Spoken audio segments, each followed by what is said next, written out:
নমস্কার বন্ধুরা, all unit Bengali YouTube চ্যানেলে তোমাদের সকলকে জানাই স্বাগত।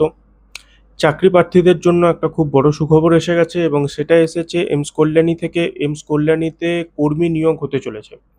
চলুন আমরা জেনে নিই কারা কারা এই সুযোগ পাবেন এবং কিভাবে এই নিয়োগটা অ্যাকচুয়ালি হবে। দেখো, all India institute of medical science যেটা কল্যাণীতে আছে, সেখানে অফিসের হেল্পারের পদে এবং ল্যাবরেটরিতে হেল্পারের পদে একটা কর্মী নিয়োগের বিজ্ঞপ্তি প্রকাশ করে দিয়েছে এইমসে কল্যাণীর কর্তৃপক্ষরাই। নির্দিষ্ট সময়ের চুক্তি ভিত্তিতে এই নিয়োগ করা হবে। ঠিক আছে, আগ্রহী আর যোগ্য যারা যারা প্রার্থী আছো তাদেরকে বলা হচ্ছে যে তোমরা খুব তাড়াতাড়ি এইটার জন্য অ্যাপ্লাই করে দাও এই পদের জন্য, তার কারণ সময়টা হাতে খুব কম। এটা হচ্ছে 22শে জুলাই অবধি, এই সময়টা 22শে জুলাই অবধি আছে। আর কারা কারা এলিজেবল, এই মানে পদে কারা কারা অ্যাপ্লাই করতে পারবে, ন্যূনতম যাদের 12 পাস, ঠিক আছে, যারা উচ্চ মাধ্যমিক দিয়েছো, যারা উচ্চ মাধ্যমিক পাস তারাই এই জায়গায় অ্যাপ্লাই করতে পারবে।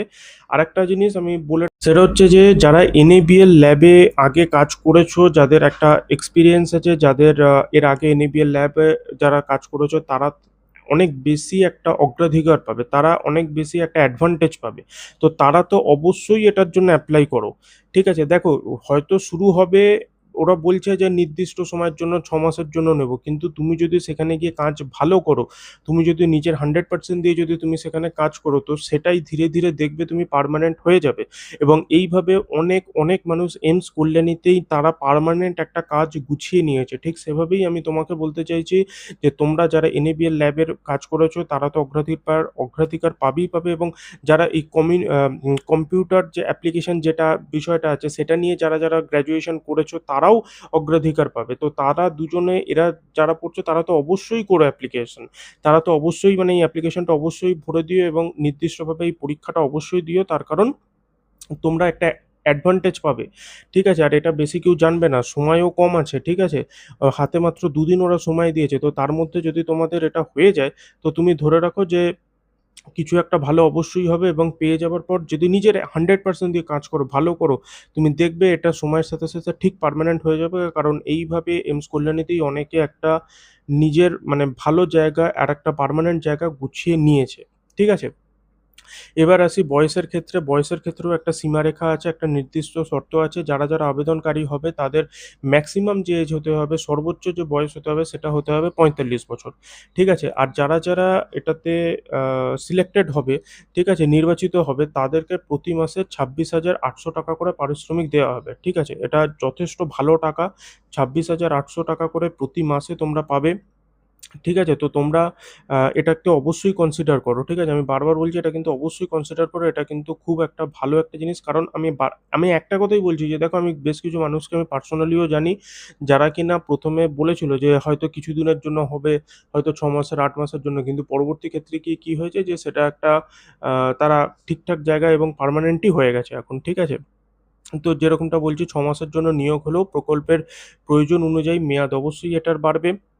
আচ্ছা, এবার আসি নিয়োগ প্রক্রিয়ার ক্ষেত্রে। নিয়োগ প্রক্রিয়া কিন্তু একাধিক ধাপে হবে। প্রথমে একটা অনলাইনে তোমাদের তো আবেদনপত্র যেটা আছে, অ্যাপ্লিকেশন, সেটা তোমরা জমা করে দিচ্ছ। ঠিক আছে, যে আমি এটা করতে চাই, সেটা তুমি এইমসের ওয়েবসাইটেই পেয়ে যাচ্ছ, সেখান থেকে তুমি জমা করে দিলে। ঠিক আছে, তার পরবর্তী ক্ষেত্রে একটা লিখিত পরীক্ষা হবে। ঠিক আছে, এবার সেইটার দিন ওরা বলে দেবে। ঠিক আছে, কোন দিন হবে, লিখিত পরীক্ষা হবে আর একটা ইন্টারভিউ ইন্টারভিউ হবে। ঠিক আছে, এই দুটো হবে। এই দুটো ধাপে দুটোই করতে হবে। ঠিক আছে, দুটো ধাপে যারা পাস করবে এবং দুটো ধাপের পর যারা নির্বাচিত হবে তারা মানে ফাইনালাইজড হবে। ঠিক আছে, এই দুটো ধাপেই যারা মানে উত্তীর্ণ হবে তারাই গিয়ে ফাইনালিস্ট হবে এবং তারাই এই চাকরিটা পাবে।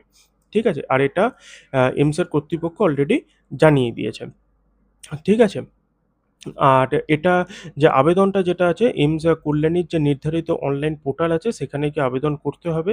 আর আবারও আমি একটা কথা বলে দিচ্ছি, শিক্ষাগত যোগ্যতার যে ব্যাপারটা আছে, আর তোমাদের এক্সপিরিয়েন্সের যে ব্যাপারটা বা অভিজ্ঞতার ব্যাপারটা, বয়সসীমার ব্যাপারটা, আর কি কি নথিপত্র তোমাদেরকে দিতে হবে, বা প্রয়োজনীয় যা যা নথিপত্র অ্যাপ্লিকেশন ফর্মের সময় তো দিতে তো হয়, সেটা তোমরা একটা ভালোভাবে নিজেও একবার পড়ে নেবে, আর পড়ে নিয়ে করবে, আর সেটা ভালোভাবে সঠিকভাবে সেটা করবে। করার পর তোমাদেরকে পরীক্ষার জন্য ডাকা হবে, তারপর গিয়ে হ্যাঁ, তোমরা সেখান থেকে যদি উত্তীর্ণ হও তো তোমরা সিলেক্টেড হবে, ঠিক আছে? আর কাজের অভিজ্ঞতা থাকলে আর তোমরা কিন্তু একটা অ্যাডভান্টেজ কিন্তু অবশ্যই পাবে, ঠিক আছে? আর নির্দিষ্ট যোগ্যতা যদি তোমাদের পূরণ করতে পারো, উত্তীর্ণ যদি হতে পারো, তাহলে তোমরা অবশ্যই সেখানে নির্বাচিত হবে এবং সেটাকে তোমরা সিলেক্টেড হবে। তো আমি বারবারই বলছি যে তোমরা এটাকে দেখো, কারণ এটা একটা খুব ভালো সুযোগ, ঠিক আছে? আর 22শে জুলাই অবধি সময় আছে, হাতে সময় বেশি নেই। যারা আমি আবারও বলে দিচ্ছি, যারা NABL ল্যাবে কাজ করেছো তারা একটা অ্যাডভান্টেজ পাবে। যাদের কম্পিউটারের তোমার অ্যাপ্লিকেশনে যাদের গ্র্যাজুয়েশন আছে তারা তোমরা অ্যাডভান্টেজ পাবে। তো তোমরা আর দেরি না করে এই ফর্মটা তাড়াতাড়ি তোমরা ফিল আপ করে নাও, ঠিক আছে? চলো, নিজেদের খেয়াল রাখবে, সাবধানে থাকবে। বাই।